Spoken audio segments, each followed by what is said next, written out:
Café com Fute pode chegar. Aqui a paixão nunca vai acabar. É gol na tela, é voz na rua. O futebol do Brasil continua. Fala, galera! O trem bom, sô, é tomar um belo cafezinho falando de futebol. Ainda mais um cafezinho Dom Pedro. Vocês aceitam? E vamos lá. Bora agradecer a Deus, gratidão pela nossa saúde, por mais um dia de vida. E vou apresentar para vocês o nosso convidado de hoje, o jornalista Paulo Duarte. Vamos tomar um cafezinho juntos, falando de futebol. Olha que beleza. Tem coisa melhor não? Tem, Derek? Tem não. Ó, você já foi no seu golão aí e eu não tenho como deixar de tomar, como um bom mineiro, um cafezinho Dom Pedro, viu? Porque esse aqui, a gente já tava trocando uma ideia fora do ar ali, eu vou te falar, viu? Espetacular. E dá licença que agora é a minha vez, tá? Ó. Pra você que não tomou ainda, prepara aí que nós vamos falar de muita coisa boa, viu? Nós vamos começar com o quê? Vamos lá. Vamos falar, da estreia dos dois clubes mineiros nas competições internacionais. Cruzeiro na Libertadores e o Atlético na Sul-Americana.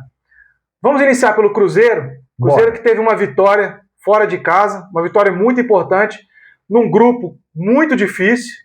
E aí eu queria que você falasse um pouquinho, para quem está assistindo, qual foi a sua visão, a sua análise daquilo que você enxergou na partida. Ô, Derek, você já falou aí, para mim é o grupo da morte. Vamos concordar com isso, né? A primeira coisa que nós temos que concordar é que é o grupo da morte. Eu acho que a galera aí, os cruzeirenses principalmente, estão acompanhando a gente, vão entender isso. E todo mundo, antes da bola começar a rolar ali, já estava satisfeito com 0-0. O cruzeirense já estava assim, trazer um empate de lá contra o Barcelona já é lucro, pelo que a gente estava vendo do Cruzeiro apresentar.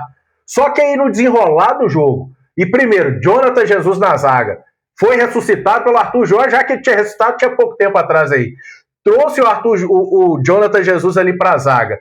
O Cruzeiro teve uma consistência defensiva melhor do que vinha apresentando, tanto que o Matheus Cunha nem trabalhou direito, vamos colocar o jogo inteiro, certo? Do meio para frente, aí a gente tem Matheus Pereira, que apresentou um grande futebol. Ah, mas o Matheus Pereira não tá fazendo gol e blá. Calma, gente. O Matheus Pereira agora nesse Cruzeiro, ele tá com uma nova função, concorda? Não é mais o cara para definir, é o cara que tá ali para ajudar a distribuir o jogo, é o 10. Ele tem que fazer o papel do 10, não mais ser o responsável por tudo. O Caio Jorge, por exemplo, é que tá faltando um pouquinho mais, né, de ser o definidor como foi ano passado. Mas talvez porque, por conta de lesão, e lesão é uma coisa que você sabe muito bem tratar e conhece até mais do que eu, lesão e talvez até por estar entendendo o posicionamento que o Arthur Jorge ainda quer dele. Aí tem outro fator ali nesse meio campo, que para mim é o Lucas Silva. Matheus Henrique, com todo respeito, mas primeiro volante não é aqui nem na China.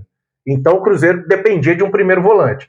Era o Lucas Romero, e não tem o substituto do Lucas Romero. Só que o Lucas Silva conseguiu fazer a função.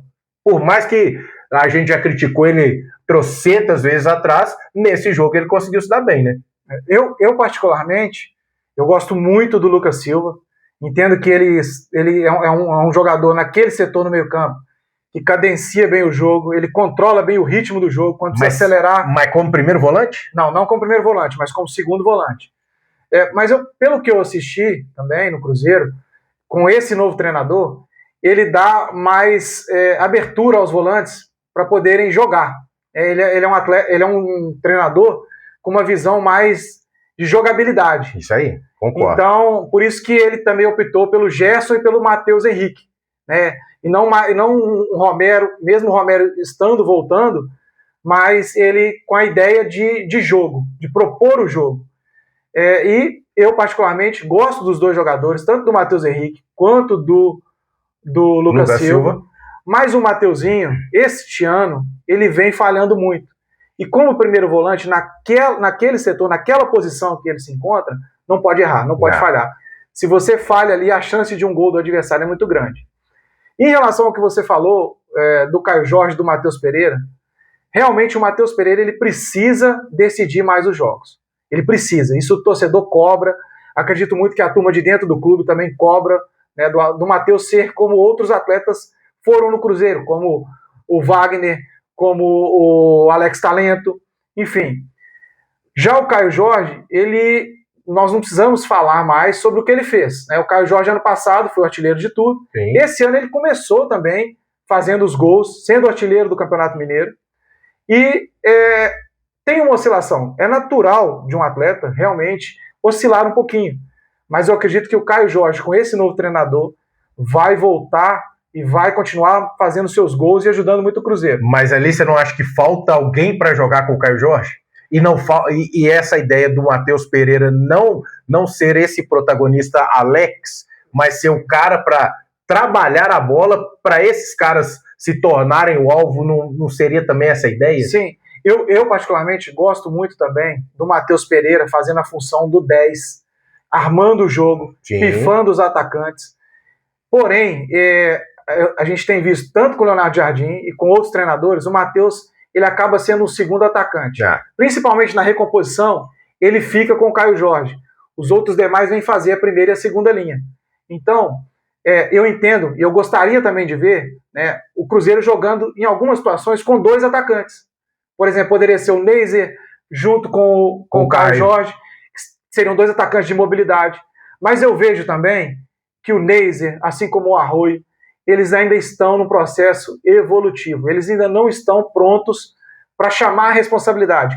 Como o Caio já chama a responsabilidade, o Matheus tem que chamar, e o Lucas Silva chama a responsabilidade, Kaique chama a responsabilidade. O Fagner que entrou e além de chamar a responsabilidade, foi um dos líderes do elenco. Aquela frase do Fagner, que a gente já trabalhou nos bastidores do futebol, dentro do futebol, sim. Quando a gente enxerga um jogador que chama o grupo no momento daquele, porque o Cruzeiro vivendo pressão, sem vitória no Brasileiro, amargando ali a vice-lanterna do Brasileirão, pressionado porque está começando a Libertadores, naquela ideia, e aí, nós vamos abdicar dela ou o que vai fazer? Precisava de ter esse cara. Sim. Precisava do cara chegar e falar, moçada, é bicudo. Mete a bola lá pro barreiro, sim. Mas afasta esse trem, não vão tomar gol. O que você está dizendo é muito importante. Os clubes, eles têm os atletas que são chamados líderes, né? E o Fagner, ele demonstrou ser uma liderança. Isso é muito importante. Inclusive, o Cruzeiro vinha de uma sequência de derrotas, onde acredito que você também tinha a mesma visão, ou tem a mesma visão que eu, de, após os jogos, nós percebermos nos atletas uma certa apatia. Sim. Né? Eles ficarem ali meio que cabisbaixos. Sem direção nenhuma. Sem direção. E a palavra eu acho que é sem direção porque passava por um Tite que estava ali, que se olhar para ele, ele estava com a mãozinha parada, assim, ó. Exatamente. Isso aí você transmite, né? Como é que você vai fazer pro seu atleta virar e falar assim, velho, você vai arrebentar nesse jogo, bota confiança em você, sendo que na hora que você precisa aparecer, você tá lá com a carinha de... Sim. Você bem disse agora, você é o exemplo, né? Exatamente. Você é o exemplo dos seus atletas. Obviamente que, né, quando a gente observa, por exemplo, um descontrole total, como o Sampaoli, que andava de um lado para o outro, a sua equipe também acaba aparecendo dentro de campo uma equipe biruta, que ela não sabe para onde vai, mexe para cá, mexe para lá. Então, e quando você também tem um treinador do lado de fora muito apático, o seu time também vai ser apático. Isso aí. É o reflexo, né? E agora, com o novo treinador, a postura já é diferente, isso é notório, e os atletas começaram a dar a resposta. Essa vitória foi importantíssima para dar moral para o clube, para dar moral para os jogadores, confiança. Mais do que os 3 pontos. Mais do que os 3 pontos. O Cruzeiro, é importante também dizer que o Cruzeiro soube sofrer, né? O Cruzeiro, ele fez o gol, mas ele o tempo todo sofreu durante a partida e saiu com os 3 pontos, como a gente bem disse, dentro desse grupo dificílimo. Isso era o mais importante. E agora, falamos sobre o Cruzeiro. Né? Mas antes de você mudar de assunto, vamos só dar um pitaco que eu acho que influenciou nesse jogo. Fica à vontade. A história Wallace. História Wallace, para mim, foi fundamental, porque o que acontece? Mostrou que o grupo já é notório, nós publicamos, eu trabalho Hoje em Dia, nós publicamos e outros meios de comunicação publicaram, que é o quê? Ele lançou uma frase no Instagram da rapaziada e ali tentou apagar e tudo mais. Ali o grupo mostrou que está fechado com a história de um cara ali, que no caso é o Matheus Cunha, que foi o alvo da palavra infeliz do Wallace. Sim. Aquele momento ali, o grupo fecha, fala assim, nós estamos com você aqui. Sim. Vamos embora. Ah, se o Wallace pediu desculpa ou não, isso é outra história. Mas naquele momento, antes de chegar numa partida importante dessa, aí os caras entram pro jogo. O Matheus pouco trabalhou, mas na hora que ele trabalhou, que foi aquele lance dentro da grande área ali, inclusive não valeu, mas ele defendeu. Impedido, ele defendeu. Sim. Aí você, e tá vendo? Pá. E no final do jogo, quando ele é entrevistado e perguntado sobre o assunto, ele meio que, não, quem tem que resolver é a diretoria, tá tudo certo, vamos embora, que fez o papel. Sim. Fez o papel que dentro da comunicação do clube, que nós vamos debater isso mais pra frente aí também, isso é fundamental, porque antes do jogador chegar para dar entrevista, o diretor de comunicação, no caso é o Bruno Faleiro, espetacular pessoa, espetacular profissional dentro do Cruzeiro, já tinha pifado ele ali, já tinha falado com ele, se te perguntar sobre isso, tal, você pá. E ele, como bem orientado, chegou e falou, não, isso é a carga da diretoria, o importante é o que a gente fez aqui, eu tô trabalhando para seguir em frente. Exatamente. E vambora. Então eu acho que esse momento, que poderia ter tumultuado ainda mais, colocado mais fogo nessa história para o Cruzeiro jogar nesse final de semana no Brasileirão contra o Bragantino, virou a favor, transformou aquilo que poderia ser ruim, melhor pro grupo. E aí, além dos 3 pontos, que é o que você bem falou aí, foi uma ideia de vencemos porque mostramos que nós somos capazes, que nós já fizemos no ano passado. Sim. Isso pro grupo é muito importante. Então tá bom, vamos lá. Agora vamos virar a página, vamos falar um pouquinho também do Atlético Mineiro, que acabou sendo derrotado com um time misto, né? Não, acredito que não foi... Um misto quase em reserva. Isso, um misto quase em reserva, o que eu iria dizer agora. E aí acabou imaginando que poderia chegar com esse misto quase reserva e trazer para BH um empate, pelo menos, mas não conseguiu, saiu derrotado, né, de uma competição. Pelo que você está acompanhando, você acredita que o Atlético ele vai priorizar essa Sul-Americana? Ele vai dar, por exemplo, o Cruzeiro, ele tinha como planejamento priorizar o campeonato da Copa Libertadores. É a prioridade número 1. O Pedrinho deixou isso bem claro, sim, inclusive, que é o dono do clube. É o desejo, né? É o desejo dele conquistar essa taça, dele de todo o cruzeirense, né, o tricampeonato. Porém, com a situação, né, adversa no Campeonato Brasileiro, o Cruzeiro não vai poder priorizar a Libertadores, vai ter que jogar o Campeonato Brasileiro também, né, com muita dedicação, intensidade, porque a situação no Brasileiro não é legal. E o Atlético vai priorizar, até estar numa situação um pouquinho melhor no Brasileiro, ele vai priorizar a Sul-Americana, vai competir. O que você entende? Ô, Derek, primeira coisa, quando saiu o sorteio da Sul-Americana e o Atlético entrou neste grupo, a gente já estava fazendo conta o seguinte: são 6 vitórias garantidas e sem discussão. Pelo grupo ser teoricamente, o grupo é fraco. Teoricamente fraco, né? Teoricamente, né? Porque o que a gente viu em campo foi outra história, que o futebol conta outra história no decorrer dele. Exato. Mas o grupo é fraquíssimo, o grupo é horroroso, o Atlético tinha que nadar de braçada. Só que ano passado, tá repetindo esse ano o que aconteceu no passado, que quase caiu na primeira fase, depois teve que ir nas oitavas ali no sufoco, chegou até a final. Que na verdade ali antes ele não foi direto às oitavas, teve aquela disputa dos playoffs, eu esqueci até o nome agora, dos playoffs das oitavas, uma coisa assim, que ele enfrenta um da Libertadores para poder passar, e foi um custo e aquela história toda. Sim. E a diretoria do Atlético, por mais que fala do Brasileiro, já deixou claro que ano passado bateu na trave e que esse ano ganhar a Sul-Americana tá dentro do planejamento, que não pode repetir.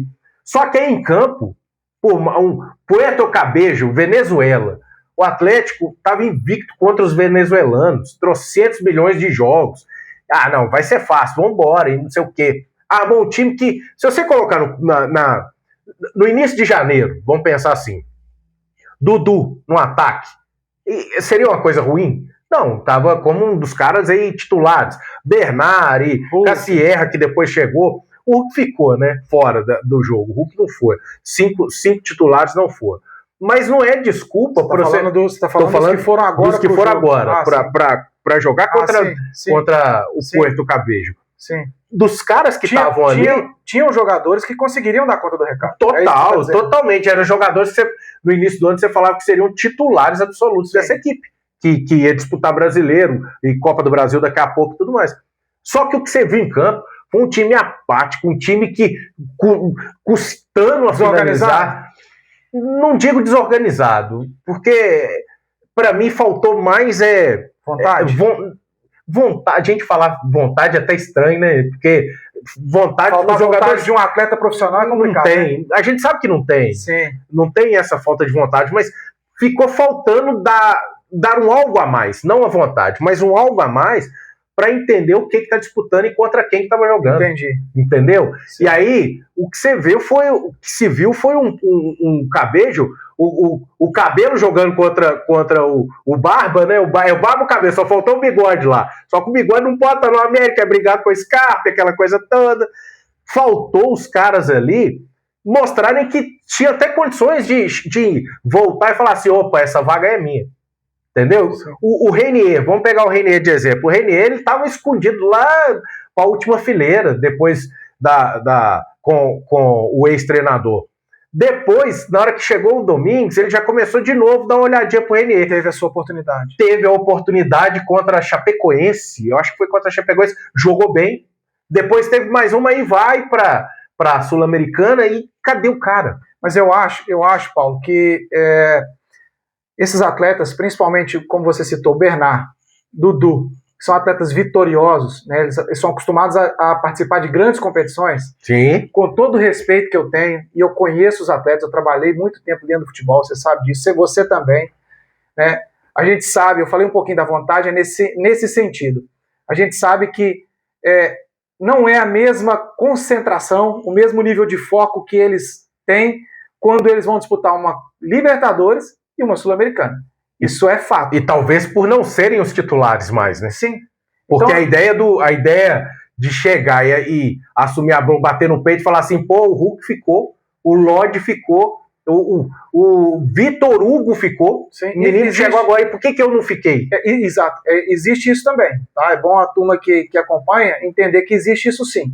Os jogadores, às vezes, eles pensam, pô, eu não queria fazer essa viagem longa, desgastante, já que os outros feras ficaram, por que eu também não fiquei? O que eu estou vindo fazer aqui, né, e vou ter que me desgastar aqui, vou ter que imprimir uma intensidade, e os parceiros, os caras ficaram. Então, isso existe sim no futebol, e o que aconteceu, eu vejo um pouco disso, né, no sentido da vontade, né, faltou, como você disse, como se fosse, por exemplo, o Atlético Cruzeiro no Clássico. Eles entram e dão a vida. Isso aí. Nesse jogo lá na Venezuela, eles foram para fazer mais uma partida. E acabaram saindo derrotados. Talvez achando até que, não, é o Porto Cabejo, quem que é? Vamos ganhar, cara? Vamos ganhar fácil. Que hora que nós vamos marcar um gol? E tem um problema nesse jogo também, que ficou claro, tem isso, primeiro a falha do Lianco, porque para mim ele foi falha de tempo de bola na hora de tomar o gol ali. Para mim, isso tem muito a ver com a volta dele. Isso da lesão. A gente tem que levar isso em consideração, porque é um atleta que está voltando. Né? Então, assim, é óbvio que ele não vai voltar com ritmo de jogo, ele não vai voltar com os níveis físicos dele nas melhores condições, isso é fato. E um detalhe que mostra essa ausência dele de ritmo, no segundo tempo tem uma bola que é esticada na esquerda, e ele tenta acompanhar, e ele não consegue chegar, e não consegue ainda mancando. Mostra ele um pouco mantolando ali para poder chegar na bola, e aquela coisa toda, por essa, talvez seria uma ainda falta de confiança por causa da lesão. E quando eu vejo isso, quando eu vejo essa situação, por exemplo, num jogo desses, internacional, sul-americano, colocando o time misto, aí você coloca o Lianco, eu entendo o seguinte, as coisas são um pouco contraditórias.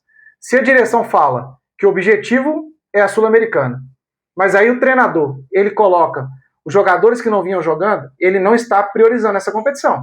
Ele está colocando o grupo para ganhar minutagem, para recondicionar o Lianco, para evoluir. Então ele não está priorizando, existe uma divergência entre o que o treinador está querendo e está fazendo, não só está querendo fazer, mas está fazendo, fez para o que a direção diz. Né? Então, assim... Ou então é confiança demais no elenco. É confiança demais no elenco. E a gente ouviu isso até no lado do Cruzeiro também, de falar que é um dos melhores elencos que tinha no país, e a gente sabe que não é. Mas eu acho, Paulo, que não é confiança no elenco. Sabe por quê? Porque ele foi jogador, o Barba foi jogador, e ele tem essa consciência, ele sabe que, por exemplo, um atleta voltando de um processo como o Lianco sofreu, ele não vai conseguir estar em plenas condições nessa partida. Então, ele sabe disso. Então, não é questão de confiança, não. Eu sei que ele pode dar tudo. Não, é pelo contrário. Não, eu sei que ele não vai conseguir ter um grande desempenho. Mas eu preciso que ele evolua, porque eu vou precisar dele mais pra frente. Sim. Eu acho que é mais nesse sentido, sabe? Mas bacana. Sobre o Atlético também deu pra gente dar uma pincelada, falar um pouquinho. E agora vamos aprofundar num caso que acabou de acontecer recentemente. O caso do zagueiro, não é que vamos fugir um pouquinho daqui de Minas, lá de São Paulo, do atleta Arboleda, que ele acabou deixando o São Paulo e voltando para sua terra natal, né? Tá sumido. Tá sumido. Ninguém sabe onde está Arboleda. Pois é. Então, o seguinte, muitas informações, a imprensa soltando inúmeras informações, né? Nós não sabemos realmente qual a verdade, então nós temos que ter muito cuidado para comentar esse caso, certo? O atleta, ele tem a sua assessoria, ele tem os seus empresários, ele tem seus interesses. O São Paulo vinha de uma gestão conturbada, né? Nós sabemos o quanto o São Paulo vem de uma situação complicada. Então, assim, nós não sabemos até que ponto que realmente o atleta quer continuar no São Paulo ou não. Foi noticiado a respeito de uma divergência dele com a direção do São Paulo. Então, assim, às vezes o próprio empresário, né, conversa com o atleta, olha, você quer ficar, não vamos ficar, vamos sair. Mas o atleta está insatisfeito ou não. Olha, eu quero sair, vamos buscar um caminho. Conversando nós não estamos conseguindo, vamos por outro caminho. A gente não sabe. Noticiaram que o Arboleda contraiu... Supostamente teria uma dívida. Supostamente contraiu algumas dívidas. Falaram muitas coisas. Mas o ponto que eu quero, nós estamos tocando nesse assunto, porque eu quero conversar com o Paulo, quero que a gente debata aqui e passe uma mensagem bacana para vocês, que é o seguinte: o mais importante, mesmo que a gente não saiba como foi a base familiar do Arboleda, como que é trabalhada essa questão pedagógica dentro da equipe psicológica no profissional do São Paulo, mas certo é que a conduta não é uma conduta profissional. Né? Você abandonar, né, a sua empresa, abandonar o seu contrato, enfim. Então, qual que é o ponto que eu quero chegar? Um ponto que precisa muito ser trabalhado, fundamentado nos clubes, essa questão da educação, sabe? Nós sabemos de onde vem a maioria dos atletas, e nós precisamos tocar muito nessa tecla.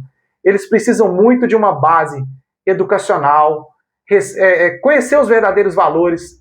Nós vemos hoje, eu já vi inúmeras entrevistas do Myron César falando que as equipes que ele trabalha, tanto no América, agora no Cruzeiro, que uma das coisas que ele mais trabalha com seus atletas são os valores, né? O respeito, a educação, a empatia. E um atleta, quando ele tem todos esses valores incutidos e trabalha isso, né, e tem ao seu redor um staff, né, pessoas bem direcionadas, pessoas com esses valores também, a tendência de um comportamento perante as adversidades ser um comportamento melhor, ser um comportamento mais adequado. Então é sobre isso que eu gostaria de falar, e queria também um pouco da opinião do Paulo, não especificamente sobre o caso Arboleda, mas sobre essas questões de fundamentação antes de enxergar, né? É aquilo que a gente já viu em várias bases, o futebol de base. O moleque, às vezes, quando chega, moleque no sentido carinhoso. O jovem, né? jovem. Quando a gente chama... Sim. No mundo do futebol, essa expressão é uma expressão carinhosa. Quando o garoto chega ali nos seus 14, 15 anos... Eu me lembro de ter feito uma matéria no Cruzeiro com um menino que estava estourando. Isso na época da TV Cruzeiro. A gente fez um material que a TV passava antes dos clubes no Premier, a gente mandava aquela coisa toda. Esse menino, Ele estava com 11 ou 12 anos. A gente chegou aí na casa dele, fizemos ele se preparando, almoçando, pegando a chuteira, aí conversando com a avó, com o pai, e dali indo para... Não era a Toca, era na Pampulha, lá uma das sedes do Cruzeiro, lá em cima na Pampulha, onde tem show, tem o churrascão do Cruzeiro, lá. E ali, ele treinava ali. O Sub-14 treinava ali. Na Campestre, será? Eu acho que era Campestre, era no clube da Campestre. Isso, lá em cima. Isso, na Pampulha. Que é lá que treinava o 14. Depois eu acho que desceu. Então, a gente foi vendo todo esse processo e batendo papo. Isso que você está falando de fundamentação do jogador que começa dentro de casa, dentro da família. Sim. Ali, ele tinha uma base. E ali, depois é até engraçado, eu vou pegar essa matéria para saber se ele virou ou aonde que ele está. Onde foi parar esse atleta? Onde foi parar esse atleta? Esse jovem que tem o sonho de jogar futebol. Aí depois a gente viu, dentro do próprio estrutura do futebol, aí eu vou trazer de novo para o lado de cá, o Estevão. O Estevão, como que ele saiu do Cruzeiro para poder ir para o Palmeiras.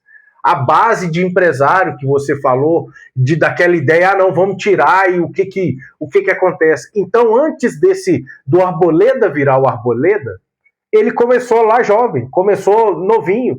E aí, como que foi feita essa fundamentação? Como que ele foi tratado? Como que ele foi ensinado? Nos clubes existem, para as categorias 15 para cima, que já estão ali dentro, acho que é 15 não, 16, a 17 eu tenho certeza, a sub-20, os atletas estudam, o clube, ele coloca os meninos no Cruzeiro, por exemplo, tem a escola dentro da Toquinha. Sim. Então eles estudam lá. No América eu lembro que os garotos saíam. No Cruzeiro, ele já tem uma evolução, já existe hoje um trabalho pedagógico melhor. Mas eu entendo que precisa evoluir muito mais ainda. Sim, não só nós citamos o exemplo do Cruzeiro, que já tem um processo pedagógico, mas os clubes, em geral, precisam ter mais um olhar... Carinho, tem que ter mais carinho. Um olhar mais direcionado para essa formação, né, para esse processo de formação do atleta, não somente em relação aos seus níveis técnicos, táticos, etc. Porque nem todos vão virar jogador. Exatamente. E você tem que formar um homem ali. Exatamente. É esse o ponto que eu queria chegar. Se lá na frente nós sabemos que o funil ele vai estreitando, né? Vai afunilando bem, e aí lá na frente nem todos serão jogadores profissionais. Mas se nessa formação nós tivermos um olhar humano, um olhar de formação realmente com o homem, né? O menino, o homem, isso vale também para o futebol feminino, né? Para que lá na frente, se ele não se tornar um jogador profissional, ele tenha uma formação e um direcionamento para seguir em outras carreiras. Esse mapeamento, inclusive, você consegue fazer dentro do próprio clube, para saber qual a afinidade, qual o caminho. Pô, esse menino ele tem um viés para médico. Esse menino ele tem um viés para ser um professor, um técnico de futebol. Não virou jogador, mas vira técnico. Podemos direcionar ele para fazer uma educação física, enfim, né? Nós temos que pensar. Eu me lembro de alguns jogadores que na época saindo do sub-20 para ir profissional e formando entrando para a faculdade. Sim. Então, essa ideia, alguns conseguem fazer, mas vamos pincelar isso num cenário onde nós estamos falando de trocentos milhões de jovens e garotos. Mas geralmente, esses garotos, como você citou, são poucos, é minoria. O que acaba acontecendo? Às vezes é um garoto que a base dele familiar foi muito importante, então ele já tem uma mente mais aberta, e aí ele pensa não só no futebol, mas também no estudo. Sim. Isso precisa ser melhor trabalhado na base. Esse é o grande ponto. Beleza? É isso aí. Se não mexer nisso, você não forma um cidadão.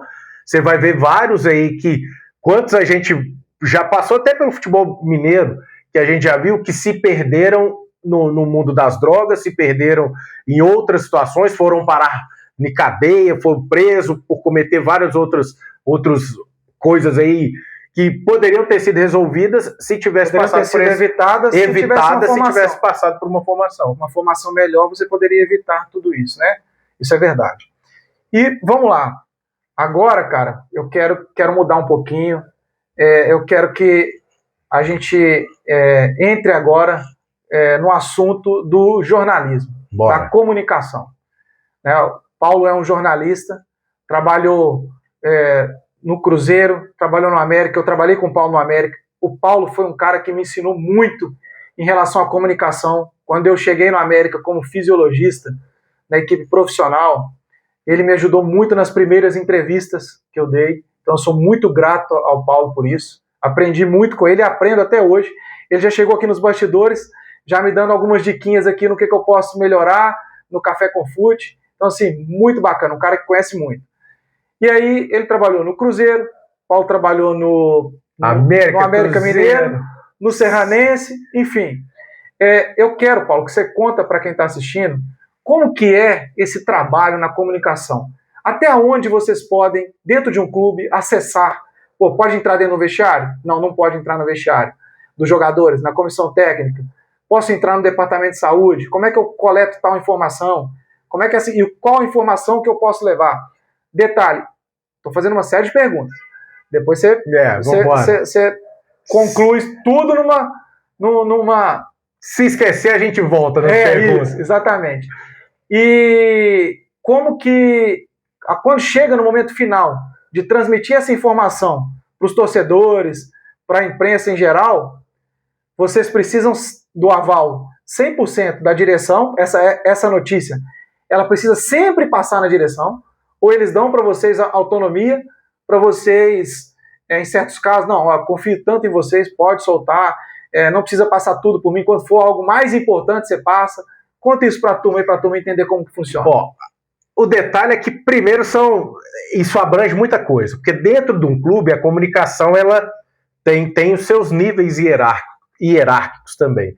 Então, você vou trazer primeiro o América. Vou trazer o América, depois eu vou no Serranense para você poder entender mais ou menos, depois ao Cruzeiro. No América, quando eu tive lá no América, ele fala que eu ajudei muito, mas ele que ensinou muito mais em termos de tudo que acontece com o atleta, e era fácil, porque eu só falava, Derek, me fala uma coisa aqui. Aí ele vinha teoricamente, tipo um médico, sabe quando você vai na consulta, o médico, não, e você vai pegar o remédio, tal, não, mas e se eu for comprar na farmácia? Não, é de pirona, entendeu? Era isso que eu falava com ele. Só me fala o que eu vou comprar na farmácia. E ali foi onde eu aprendi muito mais ainda. Então aqui é trocado mesmo. Era aprendizado de um lado e aprendizado do outro. No América, a gente, como o América não tinha tanto, e ainda não tem, né? Vamos falar, se pegar Cruzeiro, América e Atlético, infelizmente o América não é tão quisto na imprensa, não é todo mundo que quer saber as coisas do América. Cruzeiro e Atlético, sim. Então a gente produzir os conteúdos para entregar para as emissoras, além do torcedor. Sim. Então, a gente aguçava a ideia de colocar mais coisas no ar. Precisava para, de repente, falar, eu quero aquilo ali. Aí alguém da imprensa, da TV Alterosa, ligava e falava assim, eu quero esse material aí, vocês têm como mandar pra gente? Claro, vão mandar. E tudo aquilo ali a gente podia fazer. Dentro de vestiário é lá ele, né? Isso aí deixa pros caras lá, não precisa entrar de vestiário, deixa os caras pra lá. Mas com a comissão técnica, a gente diretamente debatia com a comissão técnica, com a direção, o diretor de futebol chegava e falava, preciso que faça tal coisa que vai acontecer. E outros assuntos, por exemplo, teve um período em um clube de futebol que um jogador chegou naquele naipe da noitada, diferente do Romário, que era só mulherada, não, o negócio dele também era o Danone, deitado no Danone. E faltava pouco tempo para a imprensa entrar pro CT para cobrir aquele treinamento, que antigamente, antes da pandemia, era comum dos jornalistas cobrirem os treinos.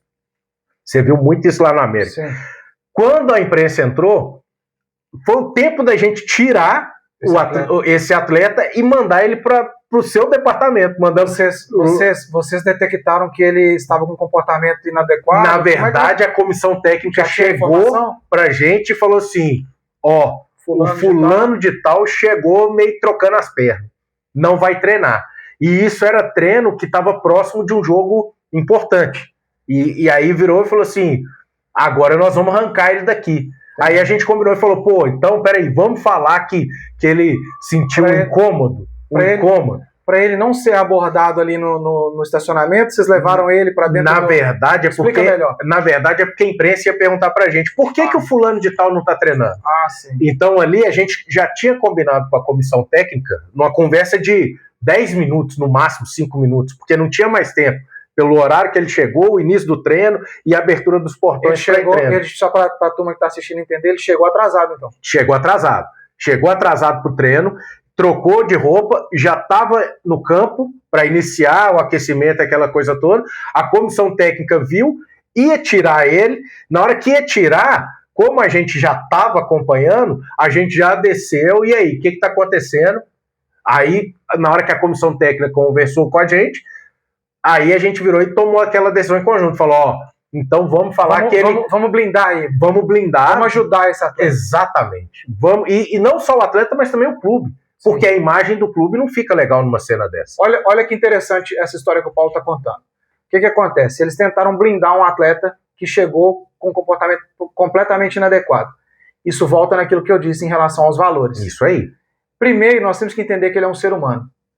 Ele, com certeza, perante o que o Paulo está relatando, ele teve um comportamento inadequado. Todos nós somos falhos em algum momento. Isso. Então, nós temos que, inicialmente, ter essa visão, esse lado humano, e pensar em ajudar esse cara, trazer ele para o nosso lado. Então foi o que o Paulo disse. Às vezes ele leva esse atleta para dentro de um departamento de fisioterapia, num departamento da fisiologia, e aí entrega esse atleta para esses departamentos, onde a gente vai entender o que realmente aconteceu. Vamos ouvir esse atleta, e vamos entender o que realmente aconteceu para passar depois certinho para a direção tomar as medidas cabíveis sobre aquela situação que aconteceu, porque, independente do que aconteceu, ele teve um ato de indisciplina. Isso aí. Isso aí já cabe à direção. Mas o staff, o corpo do departamento médico, do departamento de saúde, como dizem atualmente dos clubes, a tendência é que você abrace esses atletas.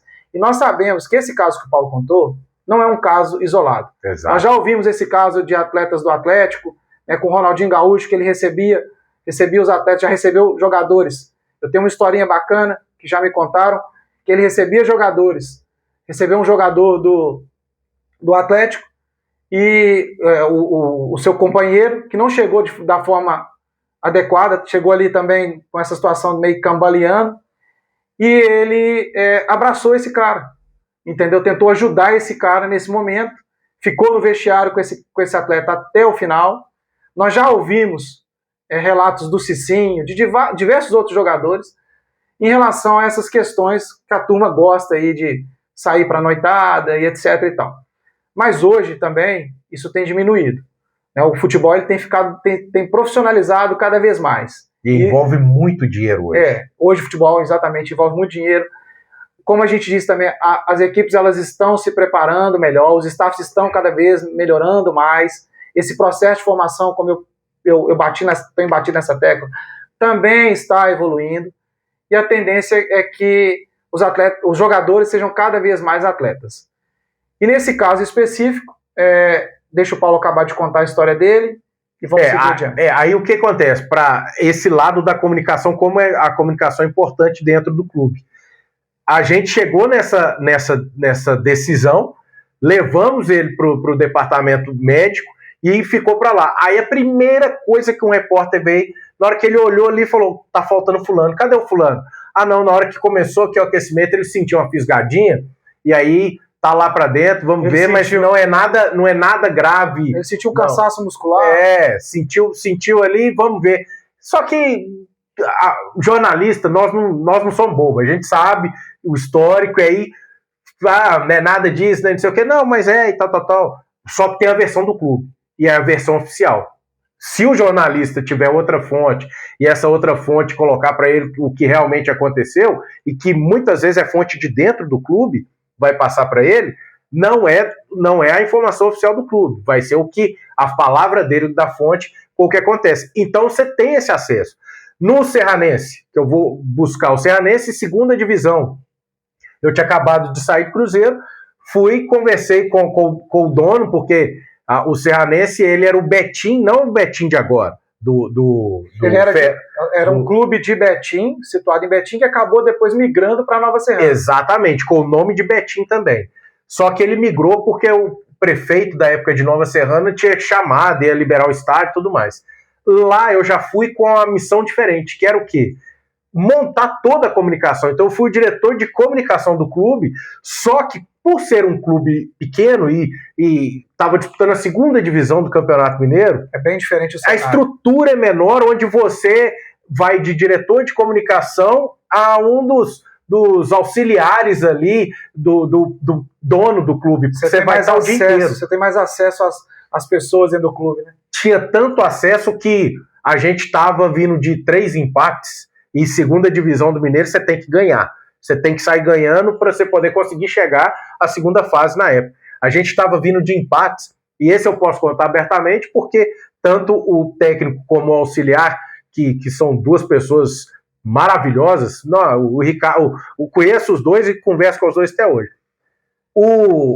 Na época, o dono do time, do Cearense, ele chegou para mim, o Júnior falecido, que Deus o tenha, chegou e falou comigo assim: você que tá aqui o dia inteiro, você que tá vendo esses caras todos os dias, vão mandar esse técnico embora ou não? Posso mandar esse técnico embora? Ele, como se eu fosse o diretor de futebol, porque isso é o papel do diretor de futebol. E aí, mando ele embora ou não? Ele te pediu opinião?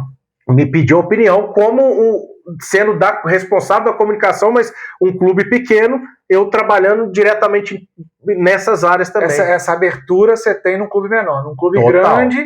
Já é outro escalão. A estrutura é diferente, às vezes você nem chega, né, no presidente, você nem tem esse acesso. Nem chega. E nesse caso eu falei com ele: não, vamos dar essa partida ainda e tal. E aí, quando ele saiu, eu falei: então vamos esperar esse jogo. Nesse jogo, antes, eu cheguei, na hora que o presidente foi embora, eu chamei os dois e o Bruno Mineiro.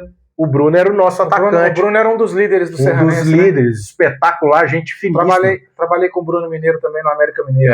E campeão. Bruno campeão, Atlético Paranaense, espetacular. Bruno é um baita cara.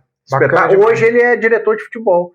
Ele assumiu um clube agora. Se eu não me engano, é o Mamoré. É o Mamoré, né? Agora ele tá na SAF do Mamoré. Eu acho que é isso mesmo. Da SAF do Mamoré. Espetáculo, gente finíssima. E eu chamei os três e o ponto da comunicação de novo, da onde influencia. Cheguei e falei: aconteceu isso e isso, ô Bruno, e aí, vamos segurar a onda? Vocês estão junto com ele? O que é? Primeiro com o Bruno separado, depois falei com os dois. O Bruno chegou no elenco e falou: não, nós vamos jogar por ele, porque tem isso também, o jogador compra. Comprou a ideia, ganhou, só que aí na última rodada precisava de ganhar do Democrata para poder ir para as quartas, para a segunda fase da competição. A gente empatou e como é que é o nome? O time lá de Juiz de Fora, esqueci o nome dele, que subiu e já sumiu também. Sem ser o Tupi, Tupinambás. Tupinambás. O Tupinambás, que tinha goleado a gente na estreia, no último jogo ele precisava, se a gente ganhasse, a vaga era nossa. Mas aí a gente tropeçou e ficou dependendo, o Tupinambás foi e ganhou, e tanto é que chegou na primeira divisão. Já no Cruzeiro, eu trabalhei mais primeiro eu fui repórter, eu estava no título do Cruzeiro de 14 do Brasileiro, dentro do campo, entrevistando o Lucas Silva, por exemplo, no final do jogo, porque era o repórter da TV Cruzeiro. Em 15 eu já fui o diretor da TV, assumi a TV Cruzeiro, e aí você vai trabalhar em outro departamento, outra parte, outra função, que o Guilherme Mendes, espetacular diretor de futebol e comunicador exemplar. O Guilherme, eu sou fã do Guilherme também. Você é doido, aquilo lá é diferenciado. Só um rapidinho. Vamos. Interessante, você citando o Guilherme, e agora eu vou jogar uma aqui, que é a seguinte: cara, são umas coisas que acontecem no futebol que a mim não surpreende, mas surpreende a muita gente. Como é que você troca um Guilherme Mendes por um Serginho Capivara? Não tem condição. Então, assim, um comunicador, né, como o Guilherme Mendes, um baita de um profissional, por um camarada que, enfim, não quero nem dar sequência muito aqui nesse assunto, porque tanto ele quanto os demais ali que fizeram parte daquele Cruzeiro, nós vimos o que eles fizeram com o Cruzeiro. Isso aí parece estar na justiça. E, né? Na verdade, o Guilherme não foi trocado. Na verdade, essa galera que chegou e fez tudo com o Itaíra ali e seus aliados, eles chegaram dispostos a tirar essas pessoas, pessoas do bem, vamos chamar assim, as pessoas que são profissionais para colocar os deles, para fazer o que a história demonstrou aí, que foi muito ruim para o Cruzeiro. Total, então, destruiu assim, tudo. Você citou o Guilherme, é só para deixar muito claro isso, né? Quando você troca um baita profissional por um outro que nós sabemos, né, quem é e como foi o seu comportamento no clube, com os demais, dá no que dá. Dá no que deu, né? É isso aí. Só para fechar essa diferença das liberdades e dos seus atos dentro dos clubes.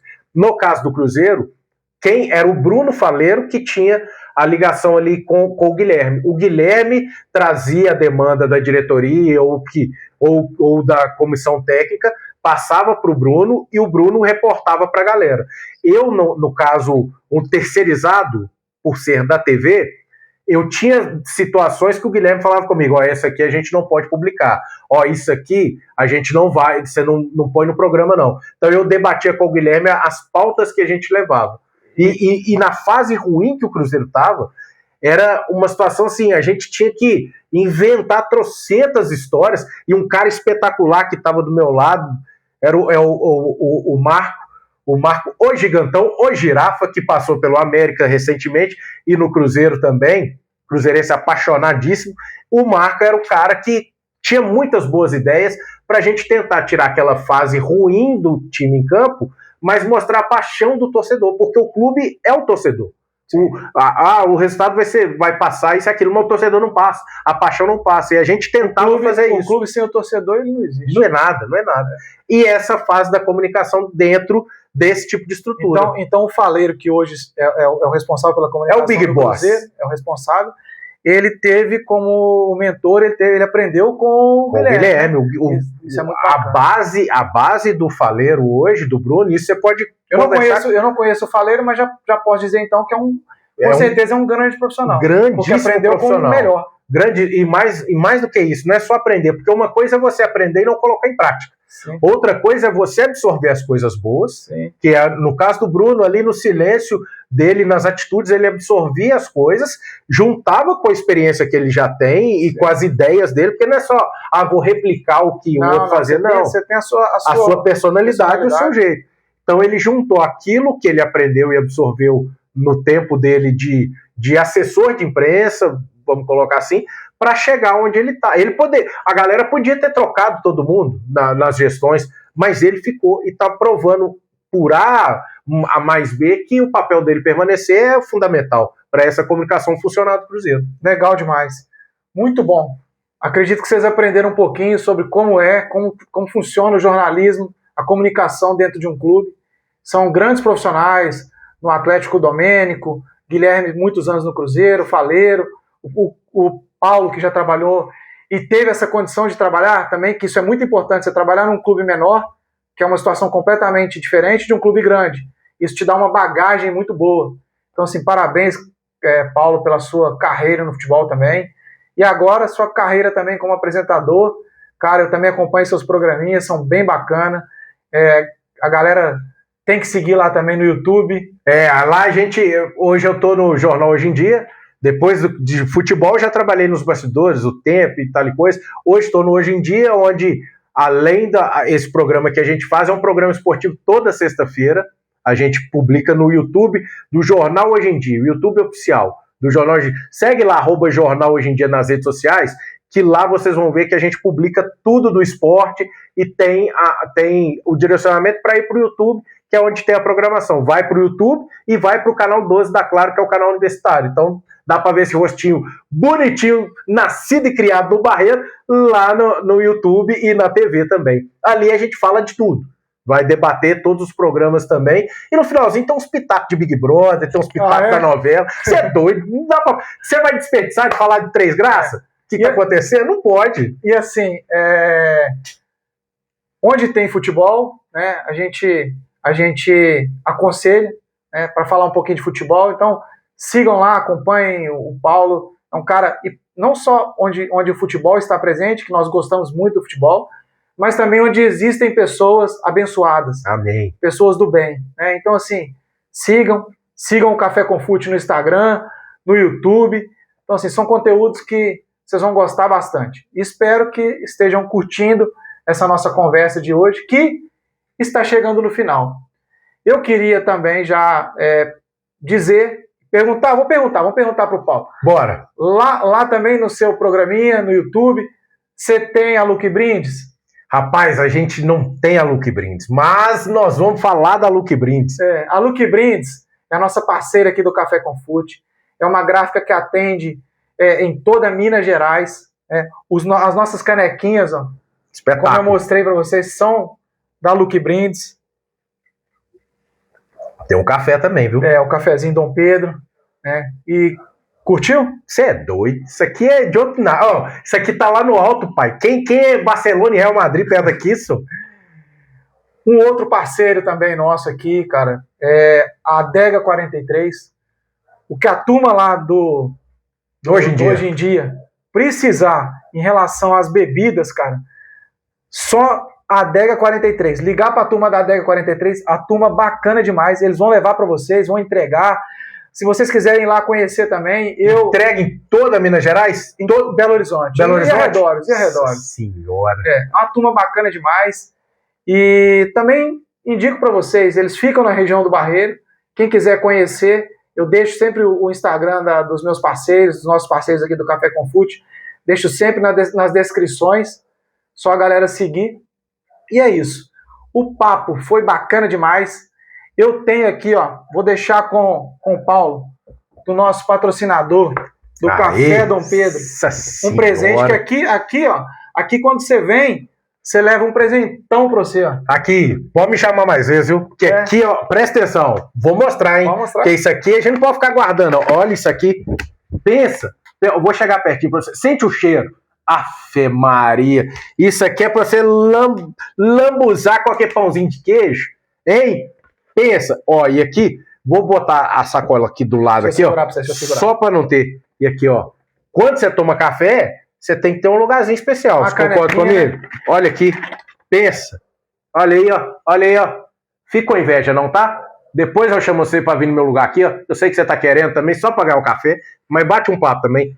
Espetáculo, viu? Bacana. Dom Pedro, muito obrigado. Derek, foi um espetáculo, muito obrigado. Isso aqui vai ser muito bem usado, viu? Eu que agradeço a sua presença, Paulo. Fica com Deus, fiquem todos com Deus. Amém. E ó, bora pra cima, fechar com um cafezinho. Saúde. Dá uma brindada aqui, porque isso aqui a gente tem que brindar, viu? Com Deus, gente. Um abraço e a gente vai se vendo aí pra falar mais de futebol, tá? Com Deus. Um abraço. Futebol.